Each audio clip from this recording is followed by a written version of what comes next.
first thing we always do is we ask you what your name is, where you were born, and when you were born. My name is Marty Daneman. I was born in Brooklyn, New York on March 9th, 1925. I left Brooklyn to show you how smart I am when I was 1 year old and show you how unsmart I am. I moved to Newark, New Jersey. And I lived there till I was 13 and then to Chicago. And I view Chicago as my hometown. So I lived there from my early teen years all the way through my Army career. And then when I got a job after the war, the company I came to work for moved me to Ohio. And I was in Ohio 10 or 12 or 13 years. They transferred me to Texas, and I viewed Texas now as my home. I've been there since 1966, which makes me a native-born child, really, by Texas standards. Boy, from Brooklyn to Texas, that's quite a transition. It was quite a jump. My father was in the sales business as I was, and his company moved him, and he stayed there until he retired, and he moved to California, but I stayed in Chicago. On December 7th, 1941, where were you? I was in high school, and on a Sunday morning, we had a touch football game going in a park in Chicago, and news came over the radio that we were at war, and we drove around the neighborhood honking our horn to try to attract people's attention because a lot of people had no idea what had happened. So I was then 16. I remember talking to a guy who was 17 or 18, and he was telling me the war would be over before I had anything to worry about. And on my 18th birthday, I volunteered for the ski troops, and in about 10 days I was gone. They immediately inducted me because the volunteers took preference over those who were drafted. So off I went. In Chicago, I was drafted and had a postcard from the National Ski Patrol assigning me to the ski troops. I showed that postcard at the induction station. And in less than 2 weeks, I was at Camp Hale, Colorado.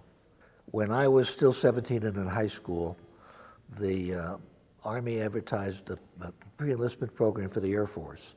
I had wanted to be a pilot since I was 6 or 7 years old, and I could see myself flying Spads against the Germans since I was a little kid. Had nothing on my mind but flying. So the Army had a pre-enlistment program that if you were still 17 and in high school, you could go down, take the Army physical, and if you passed, on your 18th birthday, you would be inducted into the Army Air Force and be given flight training. So I went to Rantoul Field. I lived in Chicago at the time, and stayed overnight. Next morning, started to go through the physical tests. I passed the physical test for just how good a shape I was in. They gave me the eye test, and I could handle the part about putting two parallel things together and all that.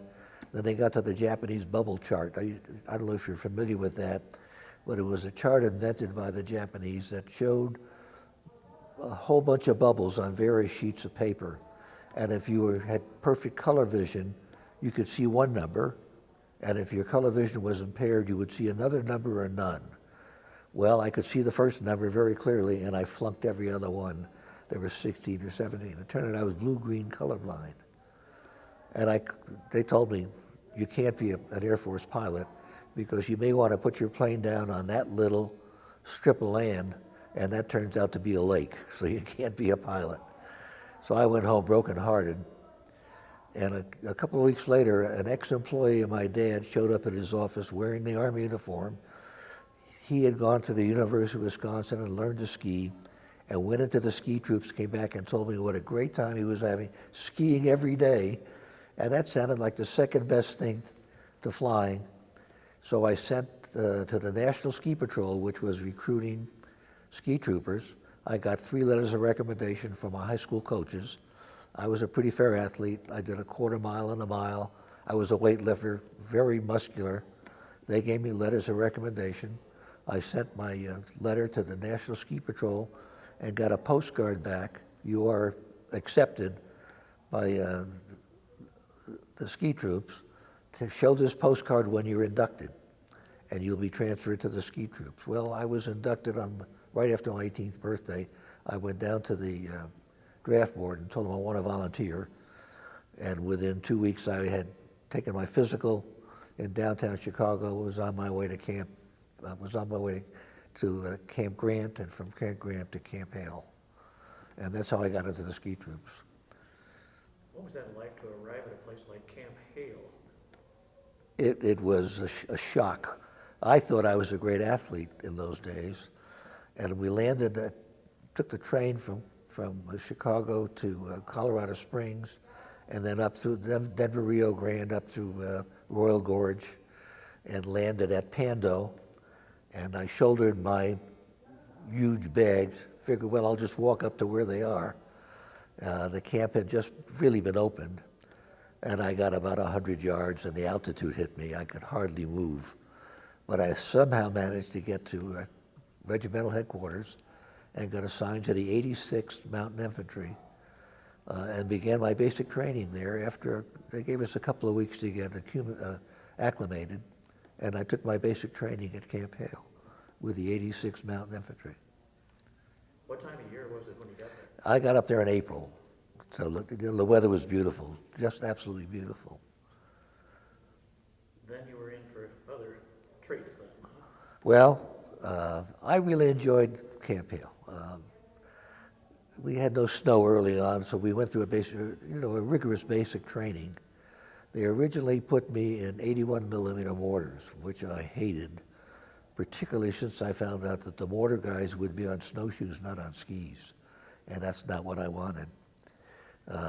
But when they moved us from the 86th to the 85th, when they started another regiment, and I was still in mortars, a friend of mine who I befriended up at Camp Hale, took basic with, ended up in the S2 squad, which was a combat intelligence squad, and he began to lobby for me with the lieutenant in charge. And when somebody moved out of that squad to somewhere else, he got me into the S2 squad, and that's where I spent the rest of my time. S2 squad, which was the combat intelligence squad. That sounded a lot better than just being a basic mortarman. How long did you actually train there at Camp Hale? I was there all the way. I was there until we left for Camp Swift the following summer. Did you get training in the other outdoor activities where you specifically worked with, not just skis, but snowshoes and climbing and other kinds of things? Well, as part of the S2 squad, we did everything. As a matter of fact, I learned to fire every weapon right up to the 75 millimeter howitzer, because the S2 guys could be assigned to do anything. And so I fired every weapon that was in the division at the time, trained to do everything. We really had outstanding training in the S2 squad. My squad leader was a Hungarian named Tibor Mikes, who was an outstanding non-com. And he trained us well. I think we were the best S2 squad in the whole division. And the tests that we took to test our training, we came in first in the whole division every time we took a test. So we really trained well. And I could ski well after learning how to ski on B Slope and then up Cooper Hill. And I could hike well. I was in good shape. And I knew my job as a scout extremely well. I have talked to so many military guys that talk about preparation was so important for combat. Did they really prepare you as much as they possibly could for what you were in for? Our training was excellent, but you can't get enough training to offset what you're going to learn the first day in combat. You go in thinking, well, I'm going to be immortal. They're not going to get me. And as it turned out, my two closest friends who I went through basic training with were killed on Mount Belvedere, and I survived somehow. So you just never knew what the odds were. So I really got lucky that I survived all the combat I went through. God had some other plans for me. Where did you actually go into combat first? My first combat, well, I did several patrols before we really got into heavy combat. My company commander, who was named Bill Shepard, was the battalion S3, or S4, and he wanted to find out what the lay of the land was. No, he was not. He was S1 personnel. He was in charge of the headquarters company that we were a part of. And he was not a scout. He had come to us from a division that fought on Attu and came to us and realized he was not a great scout. And I was the leading scout in my squad. And so whenever he wanted to do a reconnaissance that required just 2 people to keep a low profile, he would come and get me. Daneman, do you want to take a walk? And I knew that was something. Well, several times before we got into heavy combat, he used that line on me, came and got me. And so we were scouting out around the base of Mount Belvedere before there were any attacks. And he would take me, just keep an eye out so that he could go do what he had to do and make sure he wasn't surprised. So before we really got into heavy combat, I was on the base of Belvedere. The first night we were on Belvedere was after another battalion had taken Belvedere, and we relieved them and were moving up toward the second mountain range. And he came and got me out of a foxhole. Daneman, do you want to take a walk? And we moved up to where the battalion was dug in on the advanced slopes of Belvedere. There was a huge dugout there, and our battalion lieutenant colonel had set up his headquarters in that. And so he and I entered into that so he could get his instructions and whatever he had to do. And we came under heavy artillery fire up there. And I could hear the shells hitting the top of this dugout, which the Germans had built. And I decided, hey, they know where we are. I don't really want to be here and wait for something to hit this. So in a lull in the battle, I just went out through the dugout door and came down on the reverse slope a little bit, found a little hollow spot, and just lay down in that little ditch while the battalion, which was on that ridge just above me, took a terrible pounding at night.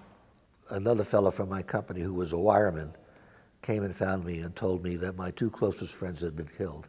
2 fellows I went through basic training with. I just can't believe it. 2 guys in my squad who I was just close friends. An Irish kid named Johnny Dolan and another kid from New York named Ed Netazitko. 2 of the finest guys you would ever want to meet. Were in the same foxhole, and a shell landed right above them and took them both out. And that really broke my heart. So I came back the following day after the battle had moved, no, following 2 days after the battle had moved on, with another guy, and we put their bodies in bags, crying while we did it. A heartbreaking thing. That never leaves you, does it? No. You never forget. I still dream it. You never lose it. Never lose it. Never. There's a friendship there in combat, isn't it, that nothing can ever match? Nothing does ever match it. I mean, I went through basic training, rock climbing, and all of that with these 2 kids. We shared so many experiences together, shared weekends together, lived together as brothers, and in an instant, that's gone, just absolutely gone. And I wrote the letters to their families, telling what had happened. We had to wait, I think, 30 days before we could do that. But I wrote a letter to his sister, who got the telegram on her birthday that he had been killed in action. She thought it was a congratulatory telegram from him, and instead it was the letter or the telegram telling that he'd been killed in action. And I lost track of her after the war. I really wish I had been able to keep track of her. And then sometime after the war, I got a call from Ted Netazitko's uncle. He was an only child of immigrant parents, that he was going to be buried there, and could I come? Well, his call came while I was taking finals in college, and I couldn't come. And it broke my heart that I couldn't come and mingle with that family. So. I gotta go back, and it's amazing that you were out scouting and you were up forward, and you came out of this, probably sticking your neck out up there. You were getting pretty much forward to check what the Germans were doing. What could you really see when you got up on these patrols? Very little. Very little. I think during the whole war I fired my rifle once.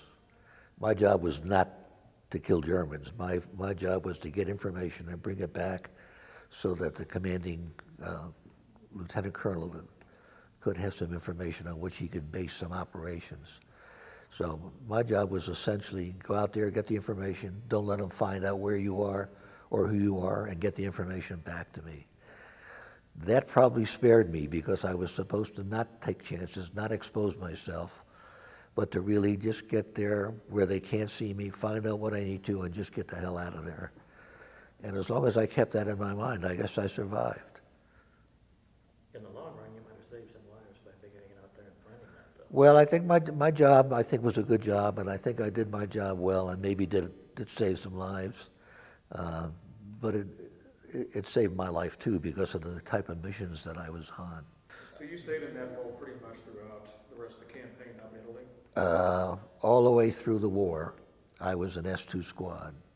On the second major battle, which was after we had taken Mount Delos Bay, my company commander, Bill Shepard, took me on a couple of reconnaissance trips with him, just the two of us, because he figured two of us got a better chance to get through unobserved than any. And we had a peculiar experience. We came down the front of Delos Bay before the attack and crossed over onto Hill 909, and he found a spot where he wanted to put the CP, and we started back just at dusk, and I hit a smooth wire. The smooth wire marks the back of a minefield.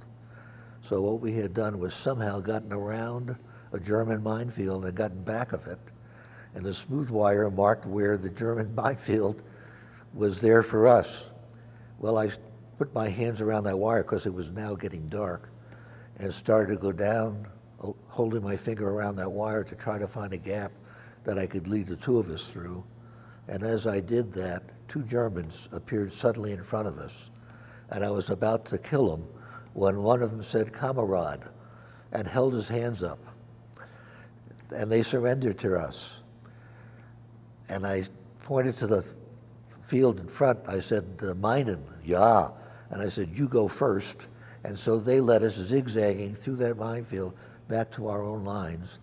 And we took them as prisoners back to the PW cage where they were questioned and then put in the PW camp.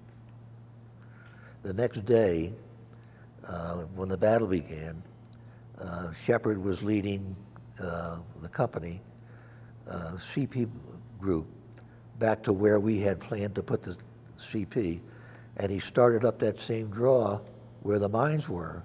And I told him, "Shep, that's where the mines are." And he said, no, that's the next field over. This is where we want to go. You get back there and make sure I got no stragglers. So he sent me down the hill, and he started up the hill. And he was maybe 10 yards up the hill from me and quite a bit higher than me when he stepped on a mine, which killed him, and the blast went over my head. But he died on the spot. The original blast killed his radio man, and he turned to help his radio man, and he stepped on a mine. And so both of them died. In a case like that, does that kind of move, blow up a whole bunch of the minefield? Does one set off just a whole bunch of the rest of them? No, this was a contact mine. You had to step on it. It was a bouncing Betty, and when you stepped on it, it would throw the charge up in the air. Well, it came up in the air and hit him in the crotch, and that killed him. And long after the war, his daughter found me. She was 3 years old when he died and never knew her dad. Her mother remarried. But his daughter, somehow through the organization, found me, wanted to find out about her dad. And we met in Dallas. She came to Dallas where I lived. And we spent an afternoon together with me telling her what a great officer her father was. And he really was a great officer. He never put any of that bullshit out that you would expect. He just wasn't that kind of guy. He was a true leader, a true gentleman, very bright guy. He had a degree from MIT. So he was an extremely intelligent guy. But he wouldn't listen to me when I told him where the minefield was. And I still kick myself.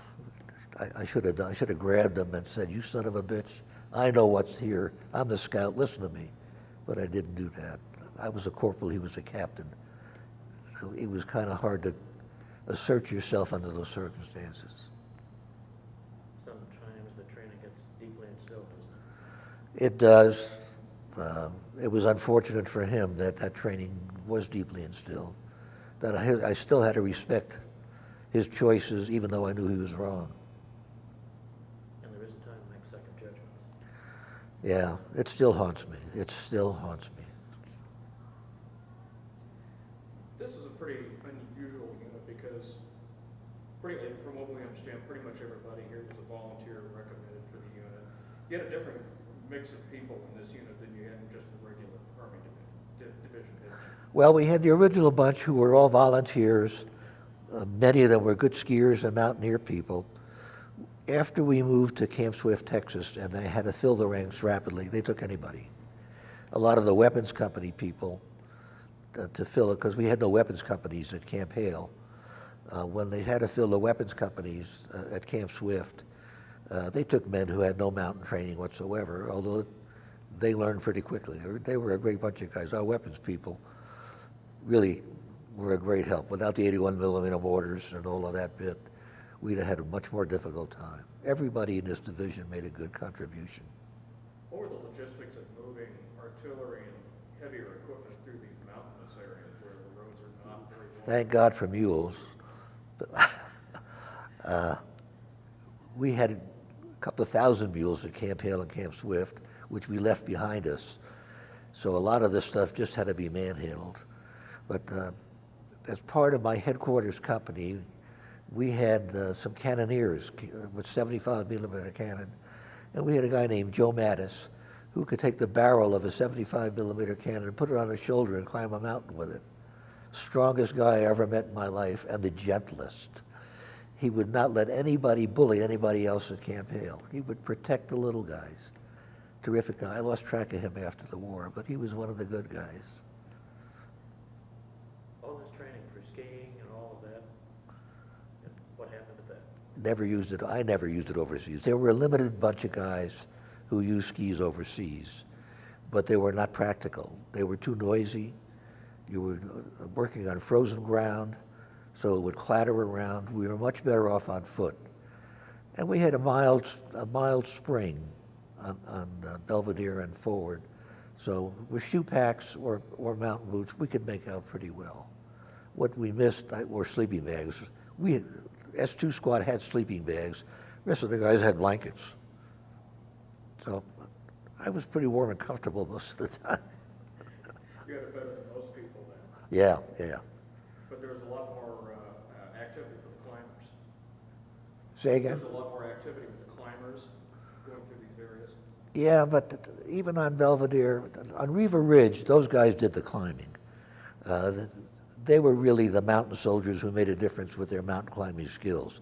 Once we got past Riva Ridge, Belvedere, and all the way beyond, we were just good infantry.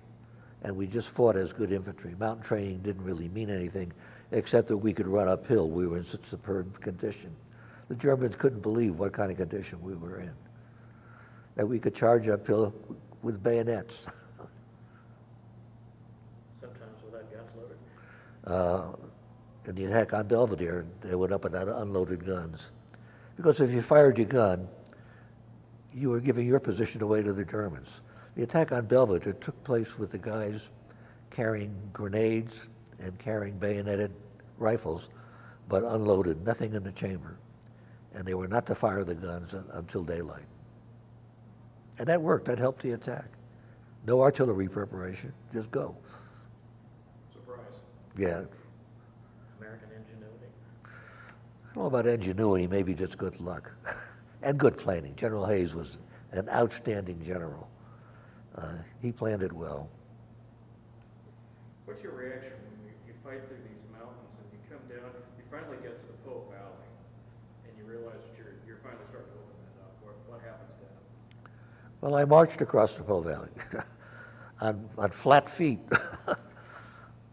carrying sometimes a rifle, although for a while, because we were so far ahead of everybody else, They took a 30 caliber machine gun with a bipod mount on the front, put it on a backpack, and I carried that thing for maybe 25 miles until we reached the Po River.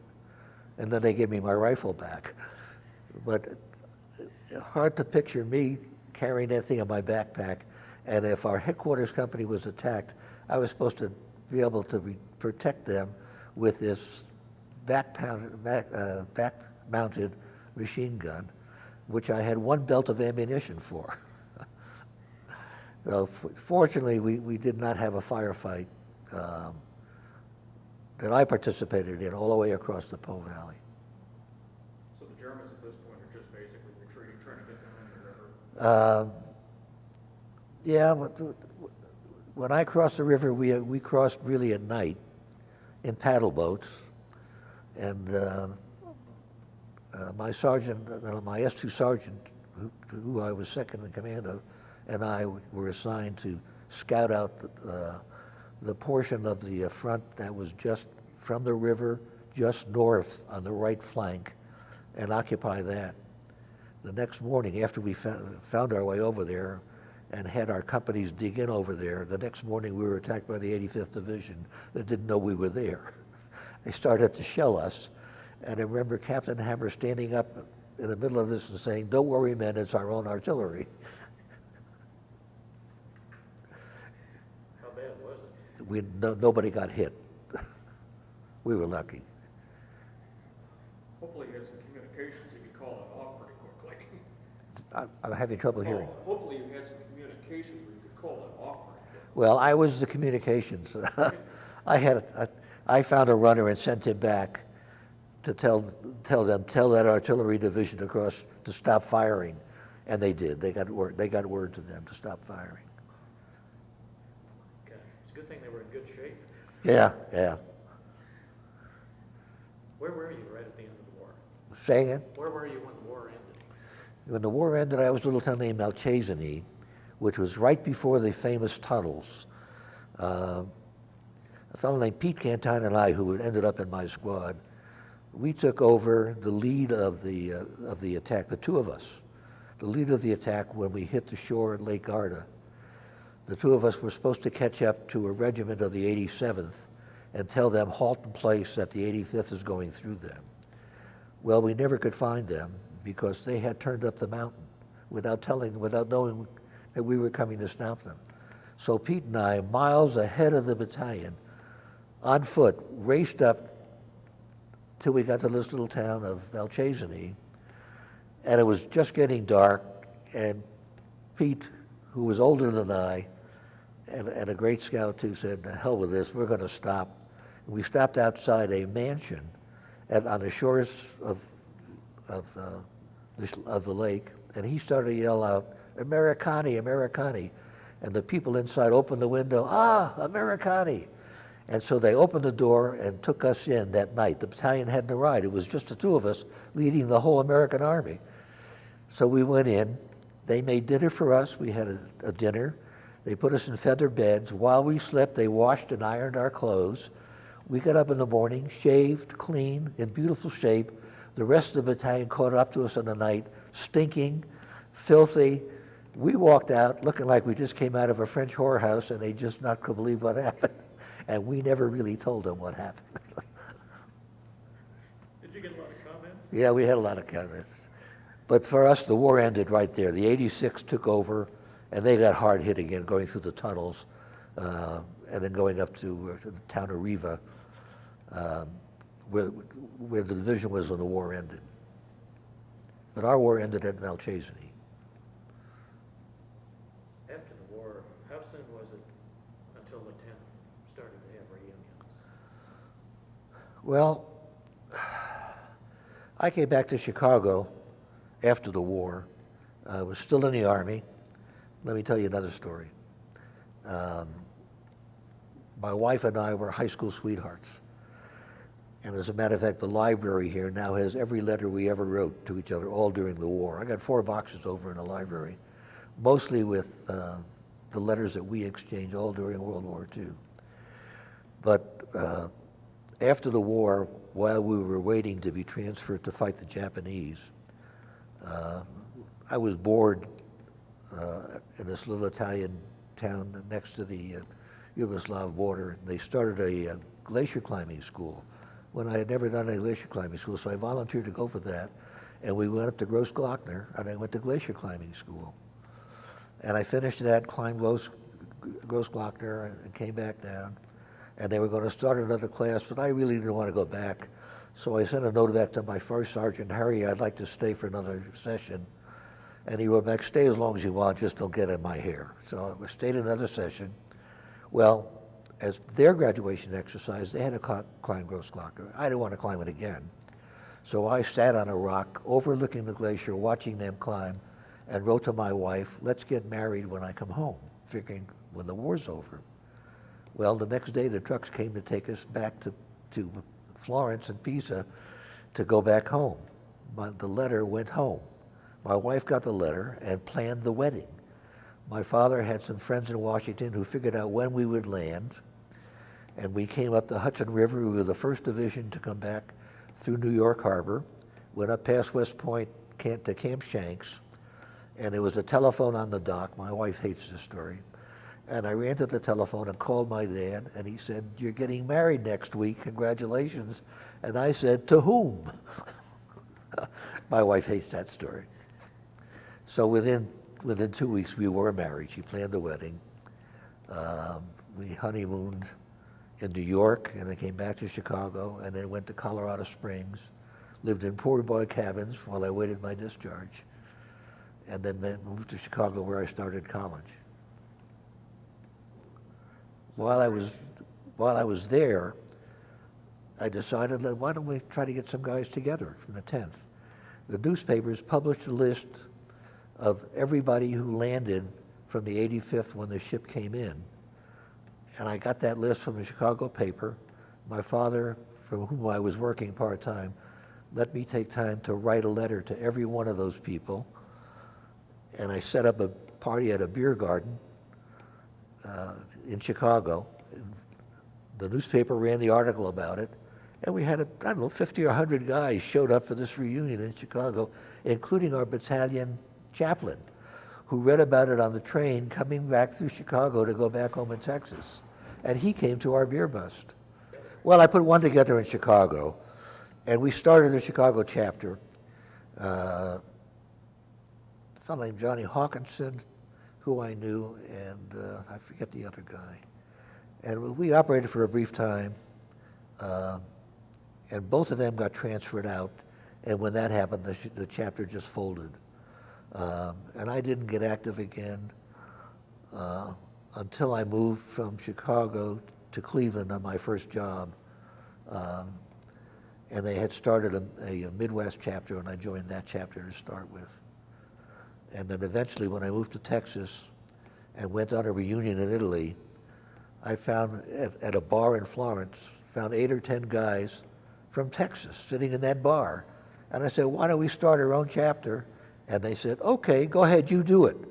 And so I got the list of the guys from Chicago, and they also added Oklahoma, Arkansas, and parts of Louisiana, and I wrote letters to all those guys, and we started the Armadillo chapter, which is still in existence, but barely, just barely. We've got about 70 dues-paying members, and we're going to have a reunion in my hometown in Plano in November, and I hope we'll get maybe 50 or 60 people at that reunion. These are important reunions, aren't they? We really enjoy getting together. Yeah, well, our Armadillo reunion's been meeting every year now, someplace in Texas, Oklahoma, or Arkansas, and we're a close-knit bunch. I mean, it's like family again, and it's like the guys you were in service with again. We're really a good bunch of guys together, and the wives all get along fine. That makes it nice, too. My question here, since this is the last organized reunion of the National Group, what are your thoughts about this? It's not the last one. They're planning another one at Fort Drum in 3 years. And I hope I'm well enough to go, because I will go. We heard it was the last, but it looks like you're still in a pretty good active group. It's the last one for a lot of people, but they're planning one at Fort Drum. Mike Plummer, who comes out of the 10th Light, is our new president, And he lives in Watertown and was part of the 10th Light up there. And he's organizing another one up there, and I'm hoping well enough to make the trip. I got one quick question, and that's, so many guys didn't talk about the war to anybody for years and years. Did you? No. And I have post-traumatic stress disorder and went to the VA with it. And they assigned me to a psychologist who has just been a tremendous help to me. He got me to open up to him. And so I can talk about it now, sometimes with tears, but I can talk about it now. For years I couldn't even talk to my wife about it. But I owe the VA a great deal. I mean, they have been really outstanding for me. I don't think I could have lived much longer just carrying that burden by myself. I'm glad you were able to talk to us. Thank you. Well, thank you.